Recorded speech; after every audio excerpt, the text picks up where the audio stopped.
I'm going to welcome you once again. Welcome to TechBiz powered by Eco Innovation Center.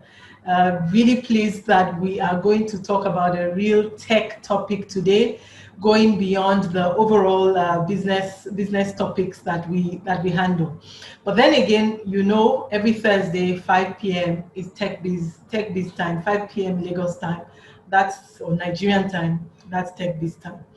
In case you miss any of the past episodes, you can easily go to ecoicenter.com/webinar. Every single episode for the last 20 weeks is in there, videos are there, presentations are there, and the topics actually are so broad. What is really comforting and what brings the real quality is that we bring speakers who are so knowledgeable, but also who have experienced the journey that they're talking about. So they're talking about it from a point of authenticity, and there's a lot of credibility that they bring to the table with the knowledge, of course, that they are sharing. I think today is going to be quite exciting, quite interesting. It's very different, the mode which we will go through. I'm going to introduce everyone who will be driving today, but it's going to be different, right? And we want a lot more participation and conversation going. We will have a lot more verbal conversation and as well going on in the chat box. After all, for Eco Innovation Center, we want to support you to grow. We want to support your business to thrive. And that's why we have TechBiz. One more thing to talk about in the general space is TechBiz Nation. If you haven't joined TechBiz Nation, or if you have already requested and you have not been added on to the Telegram group, can you please maybe register again? But TechBiz Nation is our networking community where we are bringing together entrepreneurs, like-minded like you, to support, to mentor, to share knowledge, business analysis, and also financial analysis, and of course share what is latest information that can help you, whether in the area of funding or overall business. So TechBiz Nation, that is our networking community, and it is housed on Telegram. If you have not joined and you want to join, I'm sure of course you want to join. If you have not joined, you just go to ecoicenter.com/TechBiz Nation, and you will find the way to join. So welcome again, everyone. Stewart, you're welcome. Stewart is the master of the TechBiz Nation. You are welcome again. So sharing with you who will be our speaker today. Today we have Segun Oyekoya. Segun, say hello to everyone. Hello, everyone. Good evening. And thank you, Doja, for having me. I'm really grateful. It's an opportunity, and I'm glad I'm here as well. So welcome everyone on board. And over to you, Doja. Let's see. We're really glad that you are here, Segun. And if you don't know Segun, he is an experienced executive. He's a management consultant, and he has delivered change transformation, development initiatives, projects, programs in a wide variety of organizations and corporations here in Nigeria and as well in the UK. He definitely today in his role where he is responsible for integrity, consistency, accuracy, managing clients, and actually delivering tech with the business mindset. So I think a lot of times that is what is missing. When we build from a tech point of view, a lot of times we build in isolation. And here Segun is going to share with us a full balance of the view, making sure that finally, whatever solution it is that you are building, you're building it from a point of view of delivering business results. And Segun has promised that it's going to be super interactive. Even I am looking forward. I've kept my notebook, my pen, because you said we're going to be writing all through. So there, I am really interested, I'm really excited to see what's going to come over. I've introduced Nkem as well. Nkem is the Chief Technology Officer of Hazen Holdings. She's a colleague of mine, and since she's a CTO, why not? Best to have also a techie in the from the speaker's side, so that we know we can answer the questions and we can push the right button. So Nkem, you are also welcome. Segun, I'm going to say over to you now, so that you can share your screen. Friends on the line, please again, use the chat room. If you haven't introduced yourself, please feel free to introduce. Ibrahim, please let us know where you're joining from, the name of your company or the industry that you're playing in. That will be good. If you have questions already, please put it in the chat box. Otherwise, you can, of course, raise your hand anytime during the meeting. Raise your hand and you can speak. Shegun, that's what you said, right? Because Yeah. normally we wait till the end. You said don't wait till the end. You want it to be back to back. Let's go for it. Okay, thank you very Doja, for having me on board. And good evening, everyone, once again. My name is Olusegun, as introduced by Doja. And today we'll be looking at software product management, Newbie to Pro. And as I want this to be an interactive section, like a workshop. So if you don't have a pen and a paper with you, I will advise you to just get one right now. Try to get a paper and a pen because you are going to write. And the aim of this is for us to do a personal reflection on what we are doing and ask ourselves some really good questions about why are we doing what we are doing. And at the end of the day, I believe that you will have a journal that will reflect who you are, what you are doing, why you are doing it, and you can use it to further develop yourself. And that is the aim of the whole. So if you don't have your pen and paper, please get it with you. And as Doja said, we're not going to wait till the end of the program before we ask you a question. I want the question to start coming in before we finish so that we can attend to most of the questions as we move on. Building high performance team. That's the first thing I want us to talk about. Building high performance team. From everything I'm talking about here is based on my own personal experience over the years. And one of the things I see that is very important in building a high performance team is setting a goal. You don't start a journey without knowing where you are going. It's very difficult for you to measure your performance, measure your results, or even evaluate where you are without knowing your destination from the beginning. So the first thing I want you to do is to set your goal. And in setting goal, you don't just set a goal. You need to critically examine the motives behind the goals you are setting. So I have some questions here that I'll be asking you. The first question, do you have your pen and your paper? Because I said it's going to be very interactive. Is answer this question. Why are you doing what you are doing? Why are you in this business? Why are you doing it? For what are you, what is the motive behind it? So the first question is, why are you doing what you are doing? In setting your goal, you need to be very clear with your goal. Why are you doing it? Why are you in the business of software development? Why not do something else? So get your pen and answer it. After asking yourself, why are you doing it? Ask yourself another further question. What if I don't do this? What else will I be doing? So you are asking yourself that question. At the end of the day, what I'm trying to achieve is that critical assessment of you looking at yourself and redefining who you are to get that firm grip of why you are doing what you are doing. So as I said, the first thing is set your goal, then ask yourself this question. I have like 6 questions. Why are you doing what you are doing? Are you fulfilled with what you are doing? I will share my other screen to see why are you fulfilled with what you are doing? You've been running this software maybe for like a year or 2 years or 10 years. Are you really fulfilled with what you are doing?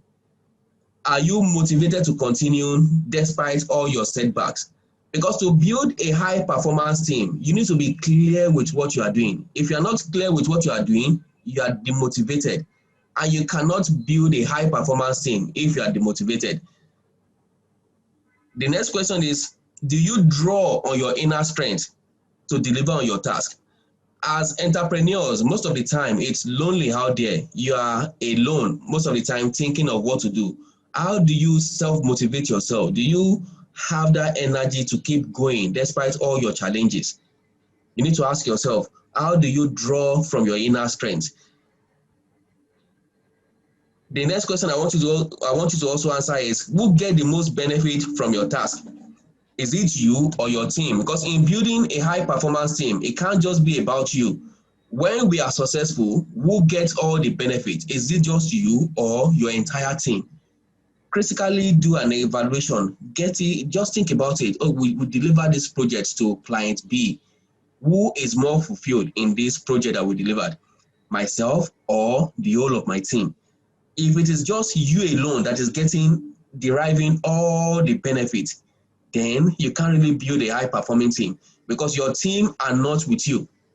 But if the whole team feel okay that, yeah, this is our success, then they are motivated to continue working and you can keep on building a high performance team. So as I said, in setting your goals, define it, critically evaluate the motives behind it. Why are you doing what you are doing? Are you doing it just because there is nothing for you to do? Are you doing it just out of curiosity? Why are you doing it? You need to properly define why you are doing what you are doing. And the next thing is communication. It's good to set goals. Very good to set goals. You know where you are going. But you are not alone in this project. You are working with a team. How are you communicating your goals to your team? You need to ask yourself that question. How do you currently communicate your goals to your team? How is it verbal? You just call them in a meeting on a Monday morning. Guys, we are working on this project and that is it. How are you doing it? Ask yourself, how are you doing? How are you communicating your goals to your team? And that goals must be clearly defined. If it is not clearly defined, you cannot even communicate it properly. So how are you communicating your goals to your team? Do you think communication is important? If it is not important, just write a memo to them. We are doing this tomorrow morning and let us move on. Do you get feedback? Because at the end of the day, nobody has, you don't know it all. I mean, if you communicate your goal, you need to have a feedback from your team so that you are clear that, okay, we are all on the same page. If we are not on the same page, then there is a gap that needs to be fixed. Everybody needs to know what we are doing, how we are doing it, when we are doing it, for whom we are doing it, and what are we expecting to get from that particular project. We need to be very clear with the goal and the communication. Then the next thing I want you to look into is, how do you encourage your team? Do you allow them to think outside the box? Because to build a high performance team, it's not just about what you are doing or how you are doing it now. Do you encourage creativity? Do you allow people to think outside the box? Do you allow, because it's in an uncertain world. I mean, COVID happened this year and the whole world changed. And the way we do business is changing. Do you allow your team to be creative and do you allow suggestions to come in? Do you allow that brainstorming sessions in your team? To build a high performance team, you must allow creativity. You must allow people to be free to express themselves. There is no right or wrong answer to a problem, but you allow people to bring in their own input and you evaluate it. You just like encouraging people to think outside the box. Solutions are out there, but we need to allow people to be creative. Then the next thing I want to, do you empower your team? Empowering means that, okay, you have a project you are running. And for example, maybe you are working in Lagos and your team needs to go to Victoria Island, for example, and you're working from mainland. They don't even have a car or a pool car to go to a client's office, and you want them to deliver effectively. That means they have to carry their laptop, their projector, and everything, and go on a bus to go and do a presentation to a client. Do you empower your team with the right resources? Are they skilled enough to deliver what the client wants them to deliver? So in terms of empowerment, I'm talking about resources. What resources do you have available for your team? So you keep asking yourself, do I have enough for my team to deliver on what you want them to deliver? And do you train them enough? Okay, fine, they have BSc in computer science and everything. That is not the end of it. The world is changing. Are they getting trained with everything that is going on around them? Do they have the adequate skills to continue to serve the client? Then finally, do you value your team? People love to be appreciated. Everybody wants to be loved. And nobody has monopoly of wisdom. People want to belong. If you're in a team, you just want to be, you don't just want to be a number in the group. You want to be part of the team. Do you value your team? So the 5 key points in building a high performance team is, you set your goal, you communicate that goals to your team and ask for feedback, encourage your team, empower those teams, then value everyone. If you can do these 5 things very well, your team will continue to grow and you will have a very effective team that will give you a competitive advantage. Because at the end of the day, you will have a human resource that is so coordinated in the way they organize themselves that they will deliver exceptionally. So it's not just about having money or having a software skills. How do you organize all those your skills to make sure that you deliver value to your client? And one of the things I'm bringing out of this conversation is a word, trust. Trust. If you are building a team, what should be at the center of your team is trust. You must believe and trust your people to deliver on the goals. If you don't trust them enough, then there is already a problem. Do you trust your team to deliver on the result your client is asking for? So in building a high performance team, there is a lot that goes with critical examining what you are doing, why you're doing it. Do you trust yourself that you can deliver on this particular mandate, or you're just doing it for fun? If you cannot evaluate yourself around these 5 principles, then developing a high performance team will be a challenge. You can have a very good person with an IQ of excellent IQ, but if you can't set the goal and let it to be clearly defined goal, you critically examine the motive behind it, communicate those goals to everybody in your team, encourage your team to deliver on it, and empower them, then you value everyone. If you can walk around these 5 key principles, building an effective team will be good. Ikem, can you check the chat box to see maybe we have some chat or some questions around there? I hope people are using their journals to ask themselves those critical questions. I will share those questions as well so that you can know what I'm asking. In terms of goals, my question are, why are you doing what you are doing? Ask yourself, why am I doing what I'm doing? Are you fulfilled with what you are doing? Are you motivated to continue despite setbacks? Do you draw on your inner strength to deliver on your task? Do you think you can do better than what you are doing now? Who gets the most benefit from your task? Is it you or your team? Then there is one important question. Can your team achieve their goal without you? If you are not around, or you are not in the office, or you are not, maybe you're on holiday, can your team deliver on the mandate? That is a critical question, because if you are building a successful team, if your team cannot deliver without you being there, there is something missing. You cannot always be available. Your team should be able to deliver without you being there. If you are the one leading the team or you are part of the team, everything must not just rest on your shoulder. Everybody must contribute equally to the whole game. If your team have to wait for you to come around before they deliver on a mandate, then you're only developing a solo performer. Maybe like, okay, you're the only individual that can do it, and it's no longer a team. And high performance team must be able to run even when one of the team is out. Without you, your team should be able to deliver excellently. So if your team can't deliver with you being there, then there is a gap which needs to be fixed. So you ask yourself, what do you need to do to fix that part? That means you need to either train them more, communicate more to them, encourage them, empower them through more training.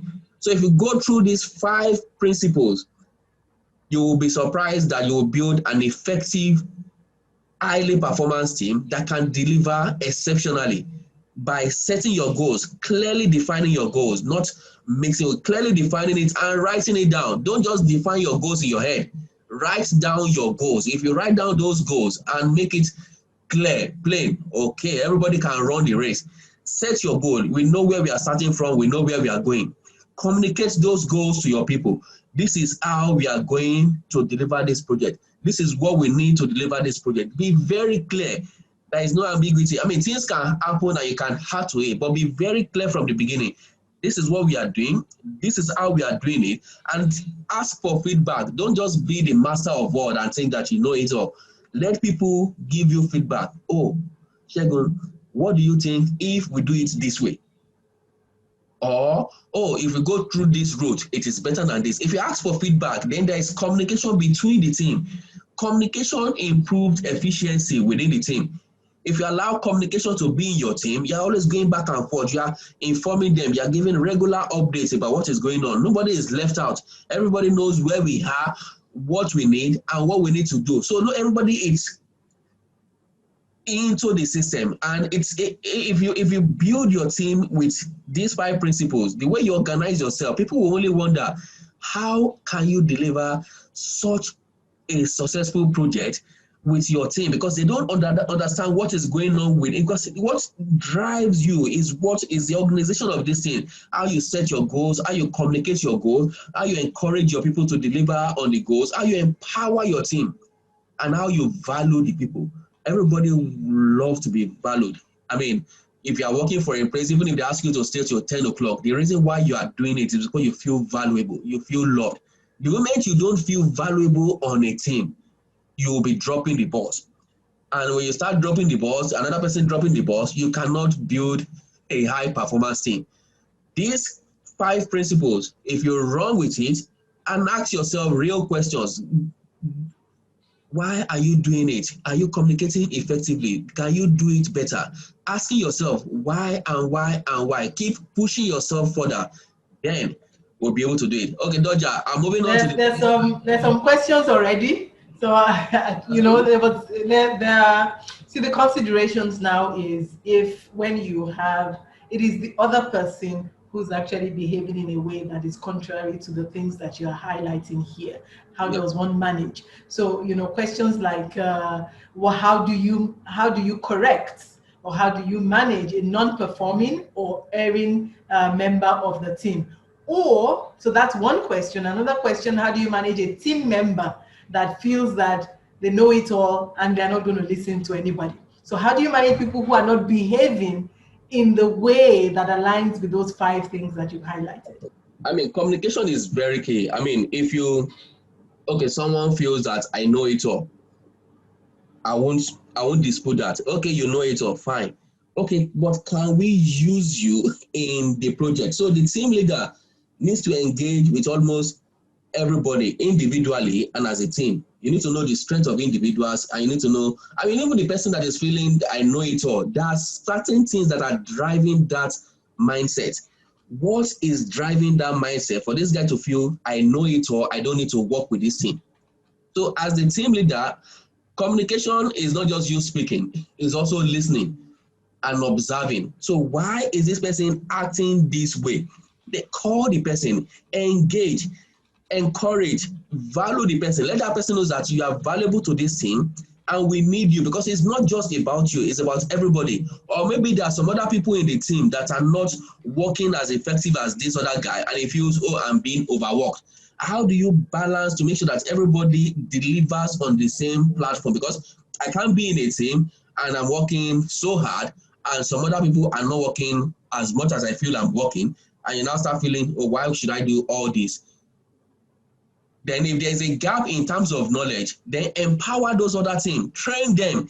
That's why empower is there. Train, because if somebody feels I know it all more than this, there's already a risk in your team, which is a But you know, big. Shegun, just a second, is now what happens if it's the team leader? So I'm just a member of the team, but Yeah. it's the team leader who doesn't want to listen. Maybe we can hear from Nkem. In your, since you are you have been through, are also in the field. When your team leader, your boss, believes that they know it all and they're not even willing to listen, how do you manage? Okay, so really good question. Number one would be trying to, going back to what Shagun said, you have to define what the problem is in this scenario, right? So you have to go back and think about, why is this person approaching this in this way? Is it because they have prior experience? Is it because they don't have confidence in your skills? Or is it because you know, you have shown incompetence in the past?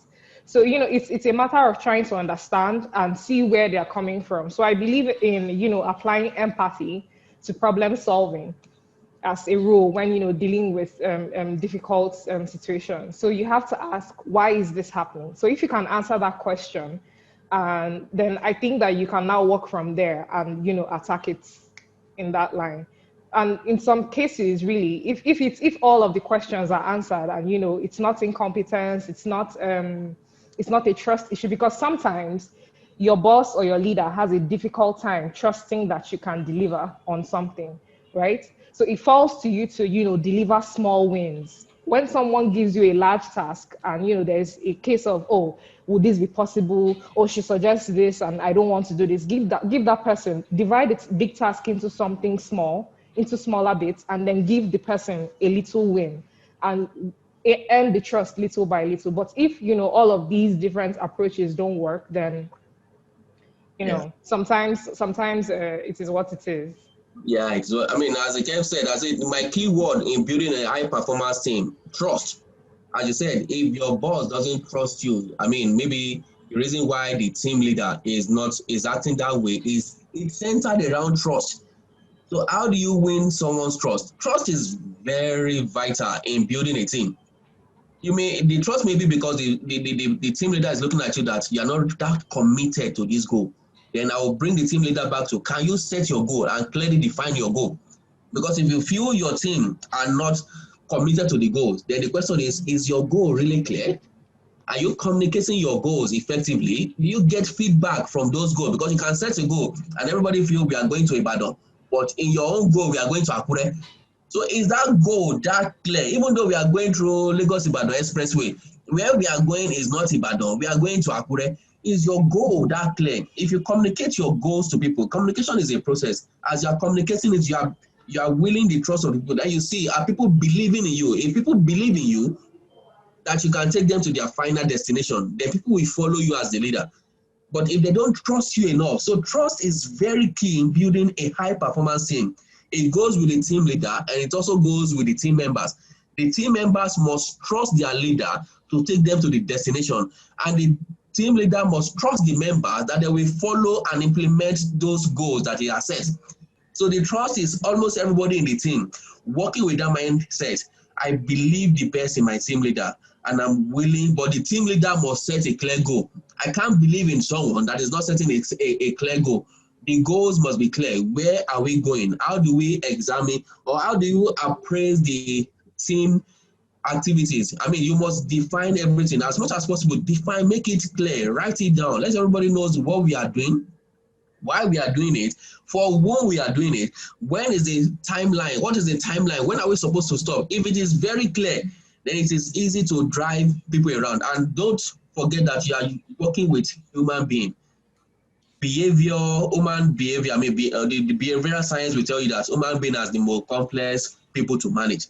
People are very complex to manage. And in building a team, you are not working with machine, you are working with people. So you must find a way to be emotionally intelligent, listen to people, but let trust be at the center of your goal of your team. You should be able to believe and trust one another to deliver on that goal. But set your goal, communicate your goal, encourage your people, empower your people, and value your people. These 5 principles can set your team apart and they'll be highly effective. I want to go to the next slide. Can I go to the next slide, Please Doja? go ahead. Yes, please do. Okay. So the next thing we're looking at is developing competence and skills. And in software, I mean, IT world is ever changing. So how do you keep up with what is going on around you? So I have just these 4 points that the first thing you see beyond yourself and your team abilities. Don't limit yourself to what you know today or what your team can deliver today.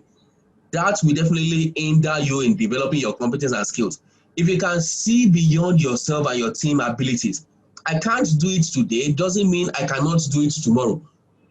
See beyond yourself and your team abilities. That is your driving force. It drives you, it propels you to do more and more. But the moment you start limiting yourself and you cannot see beyond what you can see now, oh, I'm riding a what do they call this? Ijapa motor, this Volkswagen, is it Volkswagen? This old Beetle, old Beetle, okay. Oh, I'm riding a Beetle and it's always stopping on the mainland. That is the only thing you can see. If all you can see is the poverty around you, if you can't see beyond yourself and your team abilities, it will be difficult to develop competence and skills. So the first thing, see beyond yourself.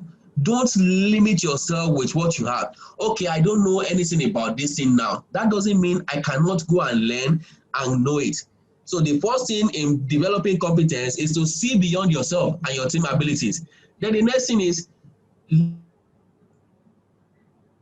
Leverage and link. Look for people that are doing it. Partner with people. You can't know everything. In this IT world, it's ever changing. You can never know what is going to happen tomorrow. But if you create the right partnership, right joint venture with people, leverage on some other people's skills, on some other people's infrastructure, leverage, start thinking beyond what you can deliver or the resources you have, and think about engaging someone else. It is better to have 1 million at 1 shares than to have 1 million at 0 shares. Start thinking about bringing people on board with your ideas. You've set your goals. You are very clear with what you want to do. But because you don't have it today, doesn't mean you cannot achieve your goals or develop competency. You can learn through other people. You can learn through joint venture. You can sign up with some partnership that you can learn. So don't think I have to go and acquire everything or I have to learn all the coding and all everything for myself. You can leverage on some other people's competency and jump that queue and move to the next level. Then continuous learning. You can never stop learning. You cannot stop today and say because you have MSc or PhD in computer science and that is the end. You have to have the ability to continuously learn and relearn and be able to throw away all your past knowledge into the bin and create and have something new. Then finally, you need to believe in yourself and your team. If you don't believe in yourself and your team, then you're already limited. Apart from seeing beyond yourself, I mean, seeing is more like the vision. Okay, I can see us taking over Lagos State. I can see us taking over Nigeria. I can see us taking over West Africa. Okay, you are seeing the vision. But seeing alone is not enough. If you don't believe it inside of you, it's also difficult. So seeing and believing in yourself beyond what you can see today will allow you to develop competency. Whatever you don't know today, don't limit yourself to say you can't know it tomorrow. You can engage with other people. You can partner with other people. You can go to school. You can continue to learn and don't limit yourself because the moment you see beyond yourself, you will continue to develop those skills and competency. And my key word in developing competence is respect. Number one, respect yourself. If you don't respect yourself, that means you undervalued yourself, you underestimate yourself, you underestimate your abilities and your God-given potential. Respect yourself and believe that you can do better. Respect your teammate that, yes, they can go further. Respect your client and whoever is working with you. And if you don't respect where you are right now, you are not really sure about getting to the next level. Even if you have to go to school, don't ever underestimate some skills. You can feel, oh, what is this guy doing? You don't know. What is he doing? Is he not just sitting behind the computer? What is this special? What is so special about what he's doing there? Don't underestimate whatever anybody is doing. Give them maximum respect. So, oh, this thing must be good. And value it. And go in with that mindset of seeing beyond yourself that you can actually do it. But don't go in and think, oh, you will just ignore whatever is going on. Infrastructure around you is just like Lagos. You are driving around Lagos. If you don't respect the traffic in Lagos, you will be beaten.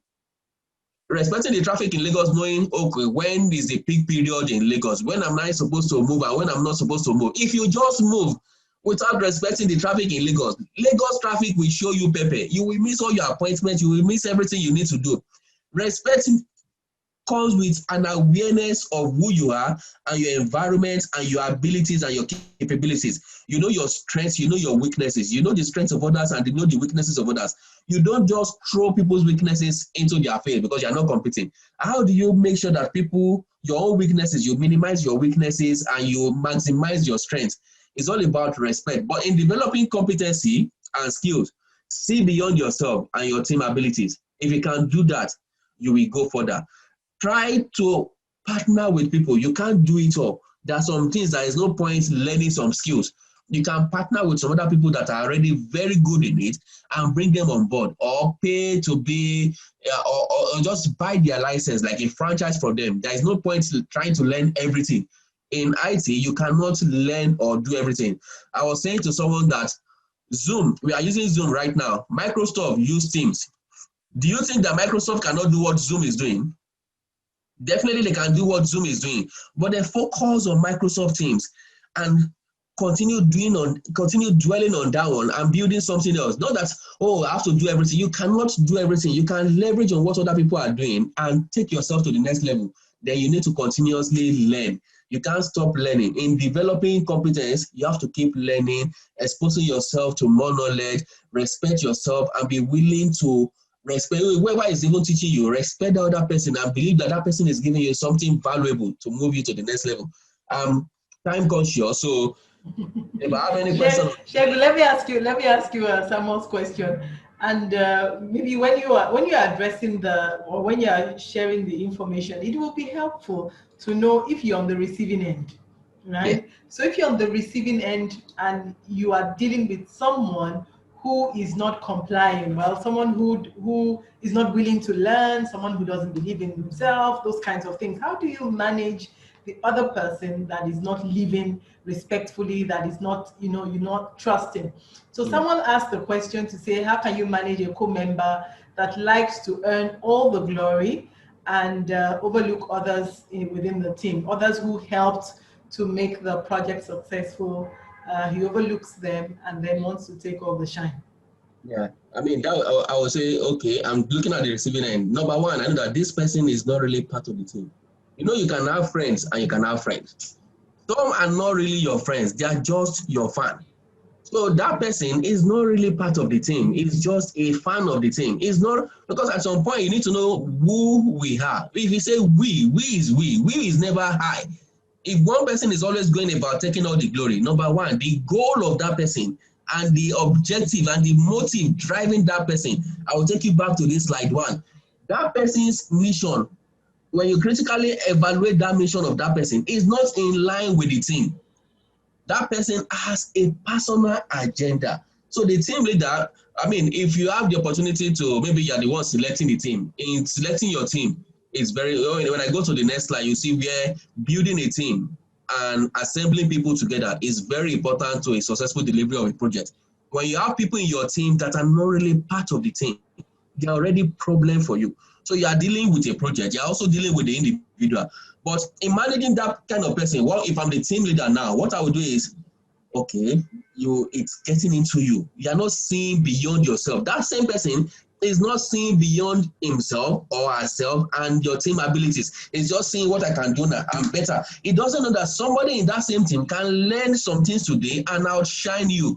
If you can see beyond your present glory, I know that what is after you, what is beyond, what is ahead of you is much more than what you're achieving now. I mean, for crying out loud, are you the one that designed Google, that you're now boasting and you're now jumping up and down? All your achievement is not in Forbes.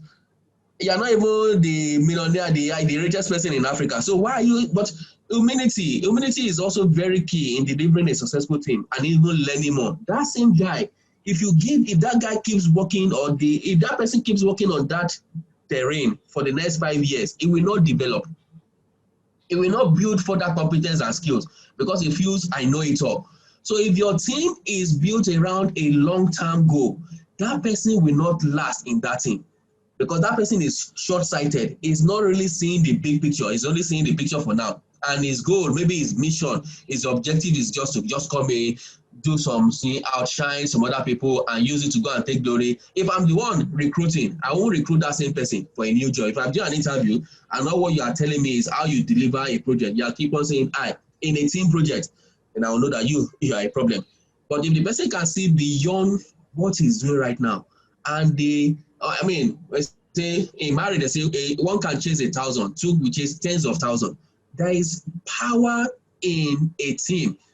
If you can just settle yourself, so if I'm the team leader, what I will start doing is, because I can see if I'm a team leader and I know that someone in my team is having that attitude, that person is a business risk.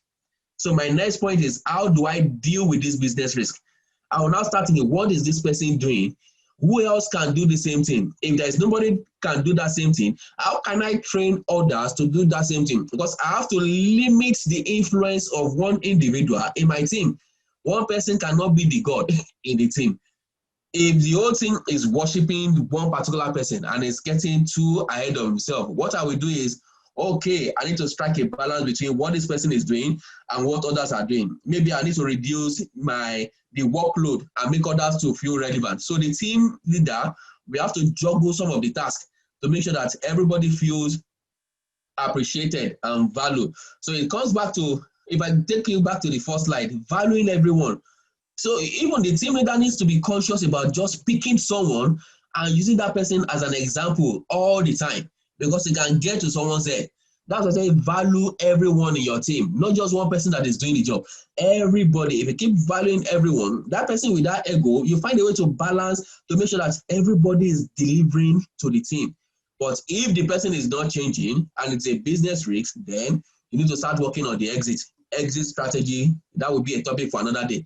Exit strategy for someone that is not really part of the team. Any other question on this slide, again, before I move ahead? No, I don't think there's any other questions on this slide. Okay. Yeah. I'm conscious of time. So I'll move on to the next slide, which is more where most software people are really interested in: managing software, conception to execution. So this is all about building your applications or whatever you call it. And I'll be using these 4 principles that is very good in digitalizing or going digital. It's coming from a agile environment to working teams. The first phase is discovery, alpha, beta before you go live. So in building a software, the first thing I want you to do if you are to build a solution is spend so much time on this, your discovery phase. Why are you building your application? Who is this application for? Why is it important for those that you are building it for? What kind of team do you need? Because this is where this is the key part of whatever you are going to do. Whatever you experience in your project life cycle, it's what happens in your discovery phase. If you don't spend a lot of time doing critical analysis of your discovery phase, you will have problem down the line of the project. So at that discovery phase, why are you doing this project? Who is it for? You need to understand who. Okay, is it for the lower level management or the top level management? Who exactly is the user of this product? Why is that product important to that client? You need to know. If you don't know, you won't even know how to measure success. What kind of team do you need for this project? Because whatever the client needs determines your team, how you assemble your team. How do you measure your success?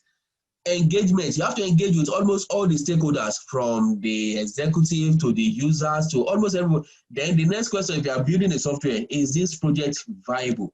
If they ask you to come and build a software that will make a sky, maybe a tower to speak, and you don't have all the resources to build it, and if you have to do it, maybe you have to outsource most of it, they start thinking, oh, is this project viable? So most of the time, most of all you do in your project conception to delivery, the discovery phase, is very important, because that is where you spend all your time. You need to be sure of what you are doing. Why are you doing it? Why is it important? What do I need to do it? Do I have enough resources? What kind of team do I need? Do I have the financial capacity to deliver on the project? All those questions are on your discovery phase. The moment you move away from this and you give your project a go ahead, then you go to the alpha phase, when you start building your prototypes, when you start testing your prototype, when you start costing and doing your risk assessment, when you start doing, okay, I need to build a software for accounting software, for example. Okay, this is the prototype. I need to test that prototype. I assemble, okay, like a project I worked on. When they developed that application, what they did was assemble some close associates to test the prototype. So what they are doing is, okay, they are testing it, they are giving you feedback, you are further developing that feedback, and you are updating the prototypes. It's not for the public, it's not for the general use, it's just for selected, just like few people testing your prototype, because you need to know that this thing is actually working. And at this same alpha phase, you need to make some critical decision. Is this project worth it? Is it that viable? Do I need to continue on this? Can I really make money from this project? Because you know your user, you've defined your user. You know how much you are willing to spend on a project like this. Now you're on the alpha phase, when you are building the prototypes, when you are expanding your resources. Does it really worth it? If it doesn't worth it and you keep going, you will be frustrated along the line. So on your alpha phase, if you can define all you need in terms of cost, and you do your risk assessment, and you feel it is okay to move, then you move to the better phase. This is where you are now building and you are refining all your options. This is where you are now building a team with the right capabilities. That means you are expanding your team now. Your team that did the prototype may be just 1 or 2 people. You're now expanding your team. You're now testing the software with more users. So instead of your inner caucus, now you can do it with a group of people so that you can get more feedback from those people. Then in this phase, you are now solving more technical issues. It's just like those people developing vaccine for COVID. They go through almost the same process because they do a small sample, then they go to another phase where you do a larger samples, then you start solving the technicals and process-related issues and challenges. It's not yet with the public, but you are with a selected few group of people where you are getting their feedback on time and you are releasing updates to make sure that everything is fine. When you are okay on the better phase, then you now move to live. This is where you are now launching the product to the public, and you set up a team that will make sure that there is adequate support. Support is very key in software management. If you build a software and there is no support team, it's as good as not building anything, because users will always have issues to resolve. So there must be a support team to continue to help you in managing the software as you go ahead. And it's already with the public, there will be issues, there will be updates that you have to keep on releasing, and you keep on improving the application. It's continuous improvement. There is no software that is released that is 100% okay at the point of release. There is always continuous improvement. There is always updates as time goes on. There will always be challenges, but you must have the team available to keep addressing all those challenges. And my key word for managing software conception to execution is understand. You need to have an understanding of what you are doing. That is the base of everything. You can't work on guesswork. You have to know. You have to understand. You have to be sure. So understand is why you're asking yourself, who is it for? Why is it important? What kind of team do you need? That's why you are building a prototype. That is why you are testing the prototype. That is why you are picking some selected group to test your application before you take it to the, you have to understand what you are doing. So the key word for building and managing your software conception to execution is understand. You must know what you are doing. You must know why you are doing it. You must understand all the details behind what you are building. It can't be a guesswork. It can't be a summary. You must understand all the details, all the processes that is involved. This is the technical ability of software development. So you can't build a software and call somebody that is not a technical person to come and build. That person must know what they are doing. They must understand what it takes to build the application, and they are doing it. So for this phase, it's more like you understand. You must know. You can't just be a novice. You must know. It's not where you are training. It's not a training platform. It's a place where you have to have a better understanding of what you are doing, and you are ready to deliver on that mandate. It's not a try and error kind of thing. You must be so sure and you keep working on what you are working. Any question on this phase? Because this is where most people developing a software, this is where I will classify them. This is before you're now selling it to the public. This is everything. You must understand. You cannot want to build a software for me to manage my life and you don't understand the software you are building. After asking me, who is it for? It's for my son to learn algebra. Why is it important? Oh, he needs to get to an academy where he can study to go to the space. Oh, what kind of thing do you need? That is your own problem. Go and look at people that understand algebra and how they can make it into an app for them. You must understand, how do you measure success? When my son can use the application to understand algebra and get into an academy.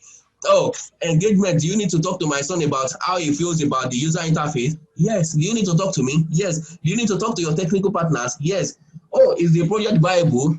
That is your own assignment. You need to know the resources you are going to deploy. How much am I willing to pay for it?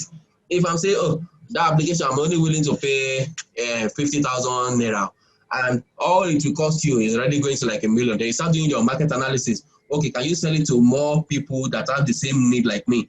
So you need to be sure that the project is viable before you move on. And you start building a prototype. Okay, you build the prototype, you test it with your own colleague, and you look at the cost and the risks involved, and you say, oh, this thing is okay. Then you move it to some other school, some students. Okay, try it and see maybe it's solving your algebra. Oh, it's really solving my algebra. They're doing. Then you take it live. But overall, the key word you must understand. You cannot be a software developer and you do not understand. You are not really developing. You must understand what you are doing. Any question on this? Because I'm also looking at the time. So that we Yeah, can... there's a question, but before we ask the question, Nkem, can you share with us your experience on this path? Especially because I know you're building softwares for a number of clients, and your clients are very impatient. So they don't necessarily want to go through this kind of stepped approach, but they want you to deliver to them a fully thriving, functional software. How do you manage this? Okay, so a key part of this is in managing. The number two, going back again to what Mr. Shagun has said before, really understanding what your clients needs. So there's usually a very clear distinction between what is a nice to have in your client's feature set and what is a need to have. So once you know the difference between those two things, you make it your utmost priority to deliver the core functionality that is needed for that project. And then you can manage, timelines and expectations in carrying the rest of the project along. But usually you will just find out what is the key thing in this project that my client requires, and you deliver that as fast as possible. Even taking some, you would ordinarily have to take some steps that may not necessarily follow standards at every step of the way, but just Oh, looks like we lost your network. Okay, Shego, we're going to come back to you now. And someone is asking about idea theft during prototyping. So first, Mohammed, I'm going to say, if you go to ecoicenter.com/webinar, you need to scroll down a little bit. It was one of the first few webinars that we did, and it was about intellectual property. How to secure your intellectual property. And most of the discussion was in the space of people who steal either your concept or your prototype or even your solution, the whole solution, at the point when you are sharing it, when you are testing it. In fact, someone did share a story during that webinar about investors. So when you're pitching to investors, the investor stole their idea and gave it to somebody else to execute.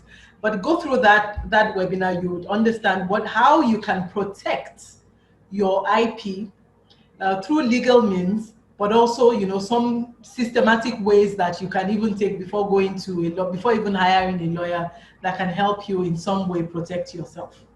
Shegun, you want to say something about that? Yeah, I mean, for a layman, the first thing I will do is I will make sure that we have a legally binding non-disclosure agreement with everybody that is testing my prototype. That's why the prototype is for a few. It's not really for the general, maybe like 3 or 4 people. They are just testing the application. Maybe it works and it can deliver what you want it to do. So it's not for everybody. So the few people, then the first thing is there must be non-disclosure agreement. I will sign it. I will get my lawyer. As if you are developing software, get a retainership with a lawyer. It won't cost you forever. And let them draft it very well and sign it. And we are all under these obligations not to disclose what we see, and it's your property, it's your intellectual property, so you protect it. It's your asset, so you don't just leave it. But you can't stay away from building your prototype and testing it just because you are scared of people stealing your intellectual property, because your software will never get to the market. So that's part of the risk assessment you have to do. Do your risk assessment. Okay, how do I protect? We are the one building it. I mean, people build software, they will hide some stuff. They won't release everything.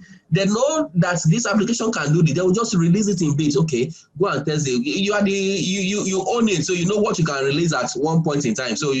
But you do your risk assessment, but you can't just stay back because people are going to steal your intellectual property. And I tell you, the market is big enough for almost everybody to walk around. And whatever you call your intellectual property, before you know it, some other people are also working on it. Yeah, an idea you're running with, you'll be surprised. 10 people are also working on the same idea. But don't limit yourself because you feel people are going to steal it and you don't build your prototypes. Please build your prototypes, get your lawyer to do a non-disclosure agreement, and even all your team. If you have a team that is working on it, you all need to sign the NDA so that it's with the team, and everybody knows that we are protected. And I mean, I don't know about Nigeria legal system. If the Nigeria legal system I was just going to tell you that, you know, with the non-disclosure, I think you hit the nail on the head by saying that this is a big market, right? And finally, yes, ideas can either be stolen, and that's the truth. Even if you sign an NDA, if I breach the NDA, you're going to have to take me to court and this and that. Are you willing to go through all of that process? The point is that, you know, when we were talking about competitiveness, someone said there's something called POCD: people, opportunities, context, and deals. They can steal the surface idea. They cannot steal the full end to end. That's the first space. The second space is that this market is big. So if they steal it and start something, you go and redefine your own market segmentation and go and find your own, you know, customer, because there are more than enough customers. There are 200 million human beings. Let's say half of them are adults. Okay, so there are 100 million adults. You will find your own customer. But truth be told, it's part of the risk assessment. Because especially in our environment where people a lot of the times are not readily complying, right, with rules, and neither do they have the right level of credibility. Well, these things will happen. But then, if I could, hello? Yes. Yeah, so one thing, you know, I like to say is that sometimes people stealing your idea is not always a bad thing, because even though there's first mover advantage, there's first mover disadvantage. So, and you know, the idea of stealing your idea, whoever enters the market first will make the first mistakes, right? So it's also an opportunity for you to learn what has gone wrong or what has not gone wrong. So it's not always a bad thing. Excellent. Yeah, absolutely correct. Let's ask another question, right? So, which is about software. So, this person is asking about breaking out from an existing team to start your own IT venture, right? So, in this case, the worry is about conflict, is about burning bridges, is about maybe even legal issues that may come up if you move from a team building a certain software and then you pull out and you go build your own thing. You know, how do you manage that? Yeah, I mean, as you said, it's part of. I mean, these are practical questions, and it happens. People at some point we want to start their own ventures, and as much as possible, what I advise people to do is close the door gently, because you may not know when you need to open that same door. So it's okay to want to start on your own, but when you are going, just make sure that you close the door really gently. Don't try to offend people. Don't try to make people feel stupid and feel irrelevant. Value people, respect people, and because you are leaving, some will say you are losing trust. And so you have to find a way to also rebuild the trust and let them see the reason why you are leaving. Because you need to communicate with these people as well. Have a heart-to-heart discussion why you want to move. And that is why, if I take you back to the first slide where you said, what is your motive? That motive, if your motive at the beginning is to leave at some point, let that motive be clear to your team so that they will know at the beginning that you are not sure. But if you are not sure, something just happened along the way and you feel, oh, it's time to change, it's time to move on, and because the team is not moving as you want to move. But as much as possible, close the door gently. It is not the end of the world, because you still need people. When you value people and you know that everybody is important, you know that you need to close the door gently, because you may need to open that same door and ask for some help. And because before you know it, you will start building your own team, and somebody in your team may want to also leave tomorrow. It happens, you can't stop it, but the market is big for everybody to operate, but we all need one another to succeed. So don't just feel you can do it on your own and ignore what other people are doing. So I have a few minutes before. Okay. Before you go, I'm going to ask Nkem this question. Let's so you promised me it was going to be interactive, right? So we keep it going. Nkem, so someone is into IoT, right? And he wants to upgrade his projects from web to app.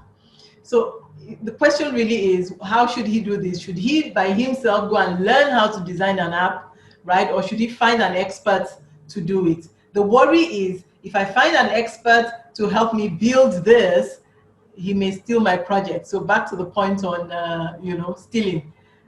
What's your advice there? I would say, as much as you can, protect yourself legally, like he has said, but don't waste your time trying to learn every single thing that needs, every single skill that you need to build a project. You can't do everything, and it's inefficient. So I would say try to protect yourself legally, and get someone to do that for you, and hope for the best. Yeah, let me just chip in one thing. In terms of strategy and building competitive advantage, there is one thing that they can't steal away from you. That is how you organize your team. Organization, people can steal an idea. It's a valuable idea, it's a viable idea, it's tangible, and they feel, oh, you can go and run with it. But how you organize your team, it is in you. How you deliver your team by communicating, empowering, encouraging, valuing, setting the goals. They can't steal all those ones because it is who you are and how you organize your team.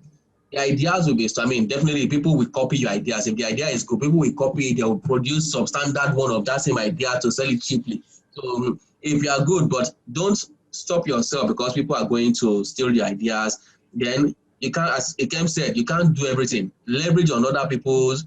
That's why leverage is here. Get people that are building the app. Let them build the app, but organize your app. The way you deliver, people, I mean, some people will tell you that I can sell rice, and some people can also sell rice. Rice is not the same thing, and the value that we place on some rice is different from some value. So how you organize and deliver your own project, it's in you, and you can build your competitive advantage through organization. Okay, the last slide, delivering successful project, I'll just touch on it. User involvement. If you have to deliver a successful project, you must make sure you involve the users and get executive support. You need the top level of support, and you need to ensure that you have the involvement of everybody. And the key word for delivering a successful project is engage.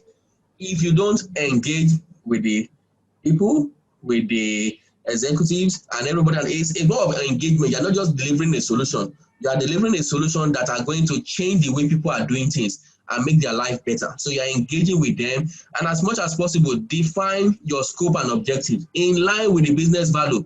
Don't just do your own definition that is not in line with the client. There will be conflict at some point. Then manage your time and your finances very well. Then it's also very key to have the right set of people to deliver on a project. If your team are not skilled enough to deliver a project, go and train them and make sure that they can deliver it. Don't just send people to a client's office that they cannot deliver what they ask them to deliver. Then finally is communication. Constantly communicate with the client where you are.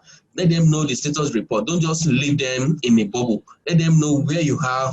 Even if you're having challenges, let them know why you're having those challenges. So the key word for delivering successful project is more like engage. Keep engaging with them, keep talking, and finally, I will round this up and tell you that the key word to software product management is true, which is trust, respect, understand, and engage. Doja, over to you. It's 6:03. Be true. Trust, respect, understand, and engage. Acronyms are excellent because with acronyms you remember, right? And thank you very much, Shegun. We can only just say thank you because I think it's in the simplicity of the message that aids memorability and helps us to actually execute. They say that it's not what you know that changes your life; it's what you do with what you know that's going to change your life. So it's you're doing the trust, it's you're doing the respect, it's you're doing the understanding, and it's you're doing the engagement that actually is going to make the move from make you move from newbie to to pro on this journey. So Shebu, thank you very much. I think we have dealt with all the questions in the chat box. If anybody still wants to ask a question, please raise your hand. If you don't want to raise your hand, you can type it into the chat room. Okay, how do you deal with corporate buy-offs? I would say, again, going back to leverage, make sure you have the right advice. So in any situation like that, the most important thing would be making sure that you're talking to the right people, that you have people with adequate experience guiding you. So just follow, make sure you do a lot of research, and then make sure you have experienced people advising you. Shani, you have a viewpoint there? Just okay. I was just a bit distracted. Okay, Corporate buy-offs. I mean, it's just follow your heart and let it. I mean, I would say believe more in yourself and let things flow. Things will always happen, but you can actually overcome whatever challenges that comes your way.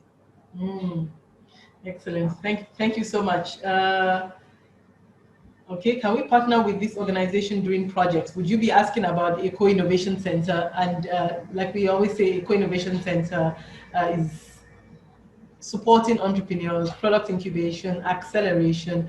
Should you have any need or you want to contact us, just send an email. It's info@ecoinnovationhub.com. So you can send your request there.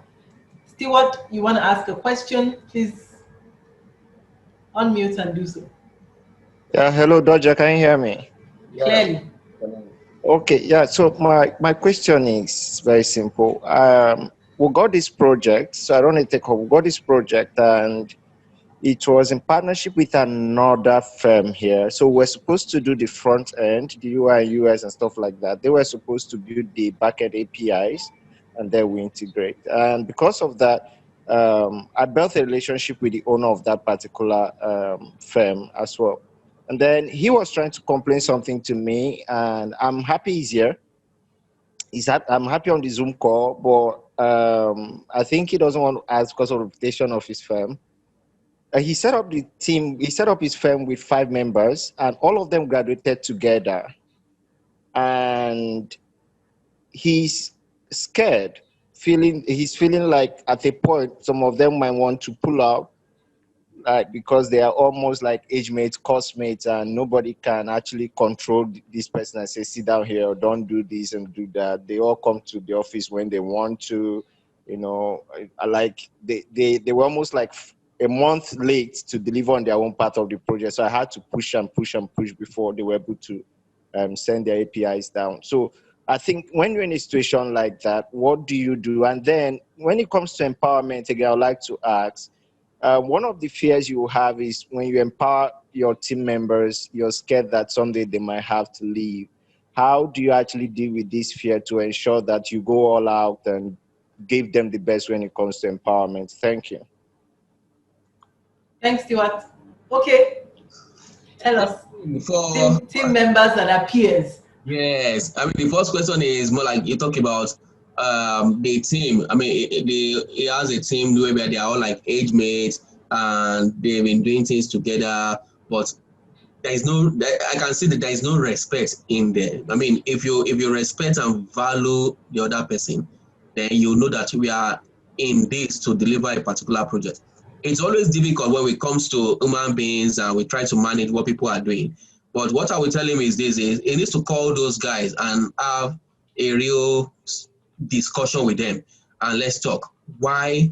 I mean, if their commitment is not that, if they're not fully committed to the project, then he needs to know, do I need to bring in some other team? Why are you guys not fully committed? And that's why I go back to this question I asked, that who gets the most benefit from your task? Is it you or the team? Because sometimes when people feel that, oh, you are the only one getting the glory from all this exercise, then they start pulling away. But when they feel when we win, not that you win.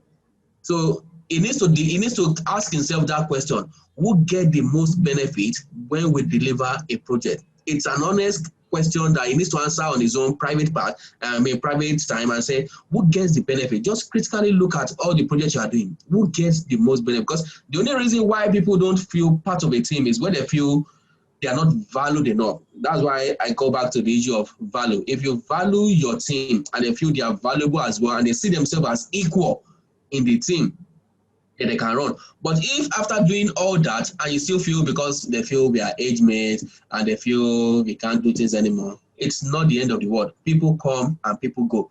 And at some point, you just need to define what you want people to do. If they are not really following it, you just need to know to manage your business risk. If if it's the team leader, for example, I'll be looking at the risks associated with all the team members. If B should pull out, what will be the impact of B on my business? If C should pull out, what will be the impact of C on this business? I start documenting all their risk.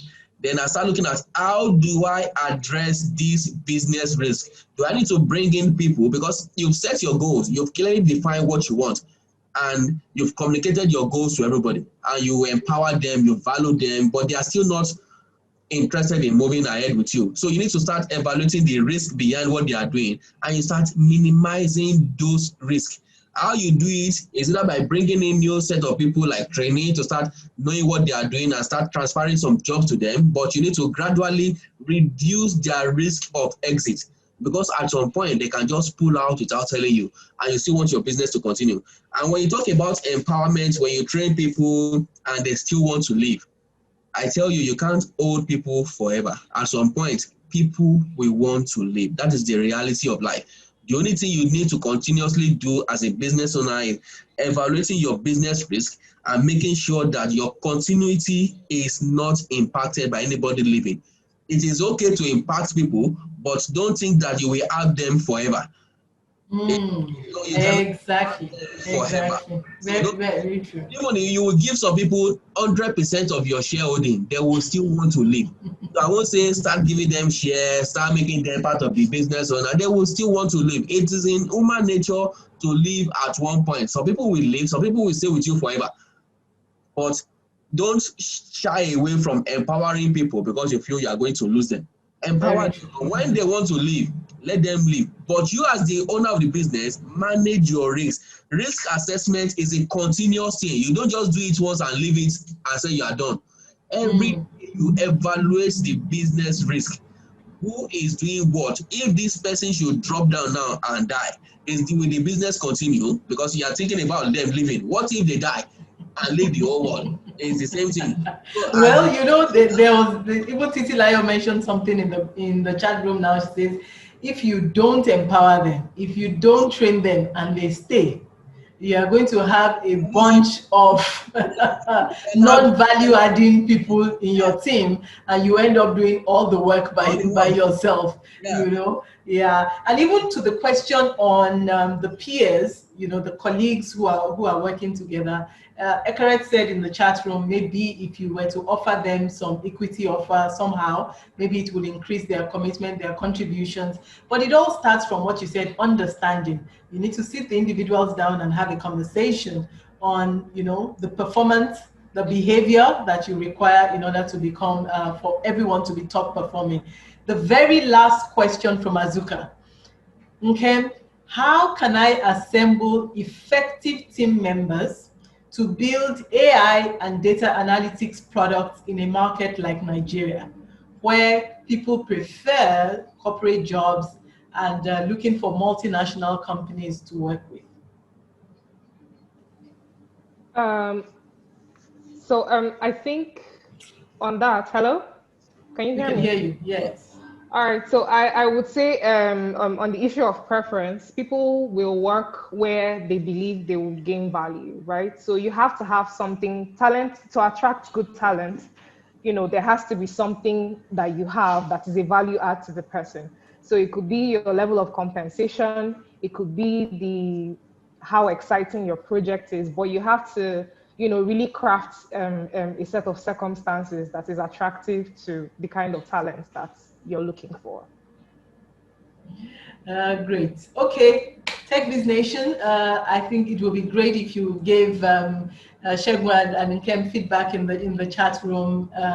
It's always very nice to hear the feedback. Ordinarily, we would run a poll, but this is not about poll. This is about, you know, what kind of experience have you had today? I think that for me, Shegun, I thank you because you have been very straight to the point and quite you know, sharing your experience as openly as possible. And Ken, thanks for joining at the, you know, I know it was very last minute to say, no, come and share your thoughts as well. We're eager to hear from you. So thanks for being open to doing that, you know, doing that as well. And to Tech Biz Nation guys, I think that I love the acronym from Chevron: trust, respect, understanding, and engagement. Extremely critical. No man is an island. You're going to work with teams, you're going to have stakeholders, you're going to have clients, you're going to have customers as well, and you're going to have your core team that is working with you. We need to embed those four, I would even call them four values. Build trust in your team, understand every single aspect of your project, particularly what are the needs of your customers. What are you building for? What is critical? And Kem talked about what are the must-haves in your solution versus the nice-to-haves. You are not going to spend forever hours building your nice-to-have when your must-have is suffering. There you have not solved the problem of your client. We talked about, of course, the engagement. Engage all players, engage as well, you know, your team, and make sure you're getting the best out of your entire ecosystem, so to speak. The presentation is available on ecoicenter.com/webinar. The video will be loaded by tomorrow, so you can experience again the webinar should you want to. Titilayo just said, thank you, Mr. Shegun. The session has been really impactful. Well done, boss. So thank you, Shegun. And Nkem, your contributions are quite insightful. I really like when you talked about competition, first mover advantage is not always a good thing. If you go second, you'll have seen the mistakes of the first person and you will have been able to correct that, and that becomes your own competitive advantage. Thank you, gentlemen. Thank you, lady. Thank you, everyone in Tech Biz Nation. Again, we are building a community of entrepreneurs. And that community is, if one should teach one, if one should support one, we want to give our whole entrepreneurship community a higher chance of success. Remember that it is said that about 70% of entrepreneur ventures die in their first 5 years. When you move with a network, when you move with a community, it gives you a higher chance of success, simply because you learn from other people's experiences, you use your network to grow, you also use it to learn and get more information. So Tech Biz Nation, that's the name of our community. For now, it is still free. Like I said, it will be free till the end of October to join. You just need to go to ecoicenter.com. ecoicenter.com, that is the website for Eco Innovation Center. Everything we do in this center is housed in there. So ecoicenter.com/techbiznation. You need to register. You need to give a justification for wanting to register, because you need to make sure that everyone in that community is delivering value. So feel free to make your request in there if you want to join. Of course, it's not compulsory. And then we start to add value, and we start to have a mutually beneficial relationship. Networking, that was a subject that we learned, I think 2 or 3 Thursdays ago. Go and read about it. You will understand why it is so important. Okay, dokes. Thank you, everyone. Enjoy the evening. Thank you, Shegun. Thank you, Nkem. Thank you, everyone. Have a lovely evening, and please stay safe. Bye. Bye-bye. Bye.